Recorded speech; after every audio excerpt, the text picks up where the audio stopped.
everyone, welcome to another fine cider Friday, and it's fine weather too. It's really sunny, so out on the bench, and this week I've got something very special because it's a cider that I've made. So this is the first time I'm sharing chapel cider on my YouTube channel.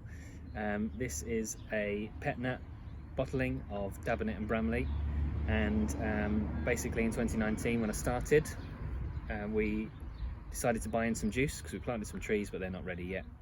Over at my in-laws in a paddock field there, and we pressed some Bramley from their garden and blended it with the Dabinett that I brought in from Devon. And basically when I was racking the tanks, there was a little bit left over, about 20 litres or so, and I had a demijohn of this Bramley that was still fermenting, and the Dabinett was finished. So I put them together, and the resulting gravity of the sugar that was left in there to ferment was, if for all the people that want to know, was 1.003, which is roughly 7 to 10 grams of sugar left per litre. So, which is perfect for bottling pet nat, which will give you kind of a nice pétillant amount of bubbles. Comparison to champagne, this should be around 7 grams a litre of carbon dioxide. Champagne is around 12. So I'll open it in a minute, but it's not going to be really sparkling, hence the crown cap. But it was inspired by one of the first ciders I tried at Ross on Wye, which was called Golden Surprise, and that was a blend of Dabinett and Bramley, around the same proportions as this, so 80% Dabinett, 20% Bramley. So yeah, I'm very excited to share it with you, so let's open it. Let's see. There we go. Nice little pop of fizz there. You can't see because it's not a clear bottle, but there's some bubbles rising to the surface there. There's a fair bit of sediment because it was bottled pet nat. And also the Dabinett was a bit had a fair amount of sediment in it, but look at that. That was great, didn't it? So a little haziness to it, which is typical with pet nat. Great colour. It's like a golden.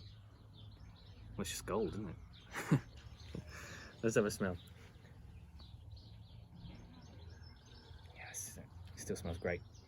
So this has been in the bottle since, oh God, I can't remember. It's April 2020, maybe? A little bit earlier than that. Spring 2020 anyway. So it's been aging in the bottle for quite a while now, nearly a year. But it still smells really fresh and fruity. It's got, because there's a lot of Dabinett in there, it's got all of those typical notes that you get, which are like orange oil, cinnamon, maybe like clove, nutmeg, and then like little woody notes. It's just, you know, those tannins from that bittersweet apple that really give you some nice volatile smell. And then there's this kind of green apple acidity that cuts through it from the Bramley. So let's have a taste.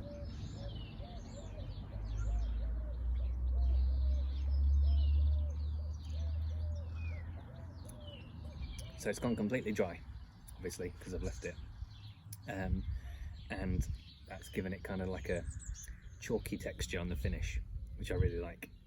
There's almost a hint of smoke, and I'm not sure where that's come from because it's not been in a barrel. It was all fermented in plastic. That Bramley, only being 20%, is still sharp enough to kind of cut through and slice down the side of your mouth and give you a nice, I don't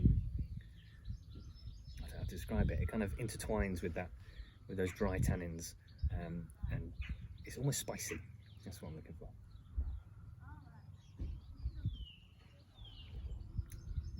And then you get all that typical Dabinett, that orange rind, the spiciness. It's definitely cinnamon and clove, maybe a little bit of nutmeg.